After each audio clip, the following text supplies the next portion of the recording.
আসসালামু আলাইকুম। আমি মুখী খেতে এখন কাজ করে দিতেছি। লাস্ট মৌসুম ভাই, সময় তো আর নাই। একেবারে শেষ পর্যায়ে ইয়া মুখী খেতেও কাজ শুরু করছি। আর মুখী খেতে লাগাইছি কিন্তু একবারে লাস্ট পর্যায়ে ইয়া।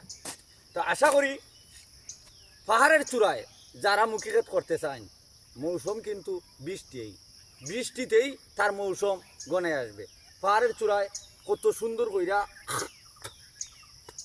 আমরা কিন্তু মুখী ক্ষেত করতে হয়। আর পাহাড়ে কেন মুখী ক্ষেত করি? এই যে পাহাড়ের চূড়ার যে একটা মুখী, এই মুখী ভাই যারা খাইছে এরাই জানে কি যে জিনিস। আর ফসলটা কিন্তু একেবারে কম খরচে এবং পরিচর্যার দিক দিয়েও খুবই কম। এই পর্যন্ত একবারও আমি স্প্রে করে দেখি নাই। কোন রোগ বালাইও প্রতিরোধ ক্ষমতা বেশি পাহাড়ের চূড়ায়। এর জন্যই আমরা পাহাড়ের চূড়ায় মুখী ক্ষেত করি।